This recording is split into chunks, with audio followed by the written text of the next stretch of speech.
because you give away 10, 15 NFTs. Now you got 10, 15 people potentially that won that don't necessarily know what they have in their wallet. So they're all just competing to try and sell it so they can make a quick buck. So just be upfront, be vocal, and just let people know that, hey, this does impact the project. It impacts pretty much everything we're trying to do for our other holders. So for their benefit, you might want to think twice. And if you do want to list your NFT, it's on you, it's yours. But possibly reach out to somebody within the community, because people in the community are always looking for deals as well.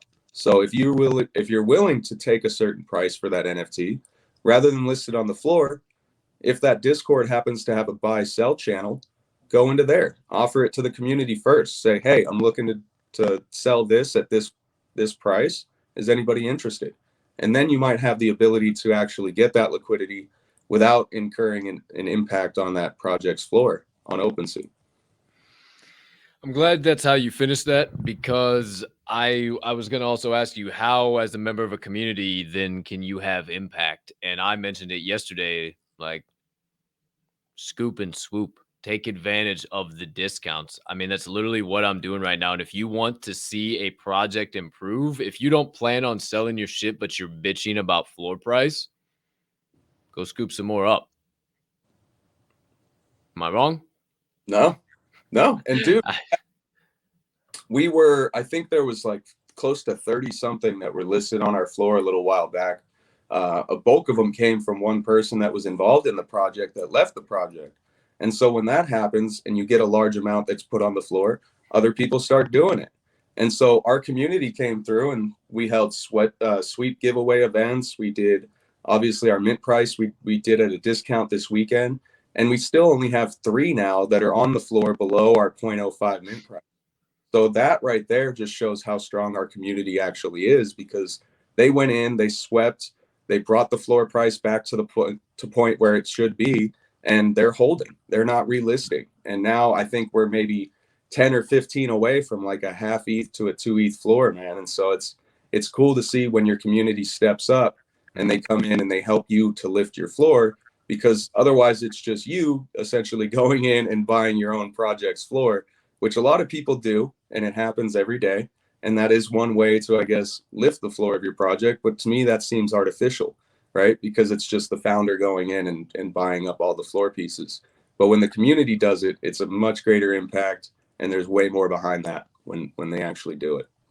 Yeah, most definitely, man. And when you undercut a floor or you rake a floor, whatever the hell way you want to look at it, it doesn't, it impacts everybody. It puts a project behind schedule of what they wanted to do and what they want to accomplish. Now they got to focus on having a couple of parties and getting enough giveaways and holding sweeps. It's like it's a business. It's not just hoopy doodly doddle of let's have some fucking fun. Like, I get it's fun for the opposite side of the screen. I'm still an investor. I still enjoy it at the end of the day. But, if you don't see 3, 5, 10 years down the road and you're only focused on, like, I bought an ether brew. Like, how dare you disrespect Duncan's art like that? $40 last night. Like, I bet. I'm on. Cool. This is a Gold Club, everything. Bet. Give it to me. Like, I don't understand where the rationale comes from, and I appreciate you saying it. And I'm almost,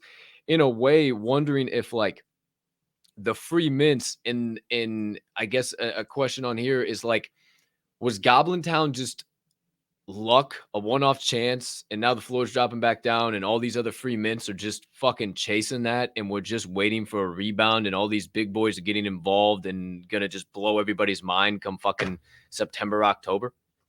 So dude, it's funny that you mentioned that, right? Because I see a lot of tweets, and I see a lot of people coming out on Twitter and talking about Goblin Town and kind of how successful and how Truth Labs, right, the newly doxed creators of Goblin Town, how essentially they fulfilled their previous roadmap from their last project, and they're doing this. And you look at the previous roadmap, and it's just like, it's written on a napkin. It's just like something now, fun later, game something, right? Like, it has Goblin Town itself, one could argue, had nothing to do with their roadmap originally from Truth Labs. They just got really lucky that it worked out like that. and that people kind of put those together for them. Me personally, I think it was a combination of it was great marketing. I think it's genius in the sense that they were essentially pulling an atom bomb squad, right? If you talk Mm, enough shit and create enough negative hype about something, eventually it gets in front of enough eyes that there's going to be people that want to argue the other side of that point. mm, And so you create enough controversy, you get enough people coming forward to argue the other side of it. That's where you build the hype. That's where they built their following. So their marketing, I do think, was very well done in that sense, because it was one of the first projects. You know, we've talked in spaces where we've seen projects hold Twitter spaces, and the title of the Twitter space is "This is a rug, don't mint this project." And then there's hundreds of people that hop into that space because they're wondering what the fuck's going on, and they're all minting the project because they just don't believe it, or they don't know. They see that there's hype there, and they see the amount of people that they're bringing forward, and mm. so they see, okay, these guys have something. But their timing was great.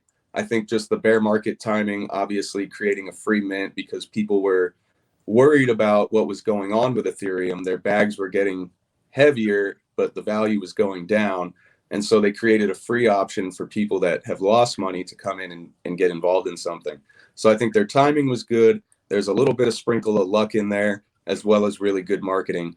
But I don't think that it was their plan from Truth Labs to fulfill the Truth Labs roadmap. I think they had an idea, they executed on that idea, and it worked out in their favor to where now it makes their previous projects look even better, because there was some people saying, you know, this project wasn't doing it. We thought this project disappeared or died or whatever. They weren't doing anything.